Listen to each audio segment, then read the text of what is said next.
नमस्कार. आज आपण 16 सोमवार या व्रताविषयी जाणून घेणार आहोत. श्री शंकराची कृपा प्राप्त करून घेण्यासाठी 16 सोमवारचे व्रत श्रद्धेने केल्यास इच्छित फलप्राप्ती होते आणि दुःख, दारिद्र्य, विवंचना, रोग इत्यादी संकटे नष्ट होतात. हे व्रत करणाऱ्या सुख, शांती, संपत्ती व आरोग्य लाभते. मनास आनंद व समाधान मिळते. दूर गेलेल्या व्यक्तींची भेट होते, संतती प्राप्ती होते, विवाह जमतात. व्यापार करणाऱ्यांना व्यापारात भरपूर फायदा होतो. नोकरी करणाऱ्यांना नोकरी मिळते. एखाद्या आजारातून पूर्णपणे व्यक्ती बरा होतो. अशा रीतीने दुःख, दारिद्र्य दूर आणि मनशांती प्राप्त करून देणारे हे अतिशय लाभदायी, धनप्राप्तीदायी आणि फलदायी व्रत आपण आज जाणून घेणार आहोत. ह्या व्रताविषयी की काय आहे 16 सोमवारचे व्रत. चला तर मग करूया सुरुवात की 16 सोमवारचे हे व्रत कसे करावे. पण त्यापूर्वी तुम्ही जर आपल्या चॅनल अस्ता मराठीवर नवीन असाल तर चॅनलला अशाच नवनवीन व्हिडिओसाठी सबस्क्राईब करा, लाईक करा, शेअर करा. तर बघूया काय असते 16 सोमवारच्या व्रताची रीत. खरं तर 16 सोमवार या व्रताची सुरुवात श्रावण महिन्यातील पहिल्या सोमवारपासून करतात किंवा मग महाशिवरात्री किंवा कोणत्याही महिन्याच्या व्रतापासून करतात. पण महाशिवरात्रीपासून केलेली सुरुवात किंवा श्रावण महिन्यातील सोमवारपासून केलेली सुरुवात ही अत्यंत फलदायी असते. तर काय करायचं तर शुद्ध अंतःकरणाने आपण शंकराला प्रार्थना करावी की मी आजपासून क्रमाने 16 सोमवारचे व्रत करणार आहे आणि 17व्या सोमवारी याचे उद्यापन करेल. आपल्या मनातील सर्व इच्छा बोलून दाखवाव्या. व्रत करणाऱ्या व्यक्तीने सकाळी स्नान करून सोवळे वस्त्र किंवा स्वच्छ धुतलेले वस्त्र नेसून श्री शंकराची मनोभावे पूजा करावी. नमस्कार करून फळांचा, शिऱ्याचा किंवा खिरीचा, गोड पदार्थांचा नैवेद्य दाखवावा. दिवसभर उपवास करावा. आपले नित्य कामे करावीत पण मनात श्री शंकराचे स्मरण करावे. ज्यांना उपवास करणे शक्य नाही त्यांनी गव्हाच्या रव्याचा, गुळ व तूप घातलेला शिरा किंवा खीर खावी. शंकरांना खीर अत्यंत प्रिय होती, त्यामुळे तुम्ही या दिवशी नैवेद्यास खीर बनवू शकता. संध्याकाळी स्नान करावे. श्री शंकराची षोडोपचारे पूजा करावी. कर्पूर गौर संध्याकाळच्या पूजेने अत्यंत प्रसन्न असतात. प्रदोष काळी श्री शंकराची आराधना केल्याने त्याचे अत्यंत शुभ फल मिळते. म्हणून शंकराची पूजा ही संध्याकाळी दिवे लागण्याच्या वेळेसच करायची असते. पांढरी फुले व 3 पाने असलेले बेल व्हावीत. 16 सोमवारच्या पोथीचे वाचन करावे. कैलास राना शिवचंद्र मौळी ही चंद्रनी रचिलेली श्री शिवस्तुती म्हणून लवथवती विक्राळी ब्रह्मांडी माळा ही शंकरांची आरती करावी. नंतर शंकराचे ध्यान करावे.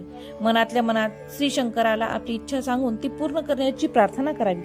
गव्हाच्या कणकेचा गुळ तूप घालून केलेल्या चुरम्याचा नैवेद्य दाखवावा व तो सर्वांना प्रसाद वाटावून मग उरलेला प्रसाद त्या व्यक्तीने ग्रहण करावा ज्याने उपवास केलेला आहे. त्याच प्रसादाने त्यांनी उपवास सोडावा. या प्रसादात किंवा त्या दिवशी कुठलाही जो पदार्थ बनवलेला असेल त्या कोणत्याही पदार्थात मीठ घालू नये. अशा पद्धतीने 16 सोमवारचे व्रत पूर्ण झाल्यावर 17व्या सोमवारी व्रताची सांगता करावी. या दिवशी प्रसादासाठी गव्हाचा 5 शेर कणकेचा चुरमा करावा. त्याचे 3 भाग करावेत. एक भाग देवळात श्री शंकरासमोर ठेवावा, दुसरा ब्राह्मणांना दान द्यावा आणि तिसरा भाग घरी आणून कुटुंबातील सर्व मुलामाणसांना देऊन स्वतः ग्रहण करावा. उद्यापनाच्या दिवशी कुंकू, शेंदूर, हळद, गुलाल, पांढरी फुले, अष्टगंध, धूप, अक्षता, कापूर, नारळ, सुपारी, बेलाची पाने, नैवेद्य इत्यादी 16 जिन्नस पूजेच्या साहित्यात घेऊन देवळात जावे. श्री शंकरांना मनोभावे प्रार्थना करून पूजेला सुरुवात करावी. पंचामृत स्नान करावे. यथासांग पूजा करून 108 किंवा 1008 3 पाणी बेलपत्र वाहावीत. नमस्कार करून आपली इच्छा पूर्ण करण्याची विनंती करावी. नैवेद्य दाखवावा आणि उद्यापनाची सांगता करावी. उद्यापनाच्या दिवशी देवळातून घरी आल्यावर 16 सोमवारची पोथी वाचावी. शिवस्तुती म्हणून आरती करावी व प्रसाद वाटावा. देवळात जाणे शक्य नसल्यास घरीच ब्राह्मणांना बोलवून देवळात करावयाच्या सर्व गोष्टी तुम्ही करू शकतात. पूजेची कॅसेट लावून किंवा पोथी वाचून किंवा ऐकून या गोष्टींचा तुम्ही स्वतःच करता येत असतील तर त्या गोष्टी कराव्यात.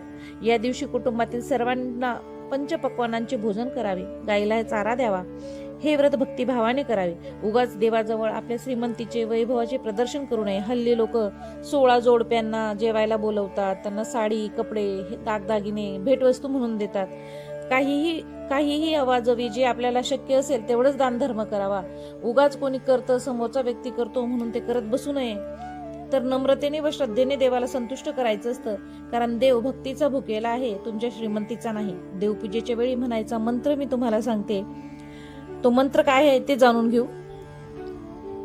ओम ध्याये नित्य महेश रजत गिरिनिभ चारू चंद्राय वेत्तम रत्नो कल्पोज्ज्वलाय परशु मृगवराभितहस्तं प्रसन्नमं पद्मासीन समन्तात मम गौर्यवर्णे विकृतवासनं विश्वाय विश्ववन्द्य निखिल भवहर पंचवक्र त्रिवेत्रणं शिवहर शंकर नमामि शंकर शिव शंकर शंभो हे गिरिजापती भवानी शंकर शिव शंकर शंभो।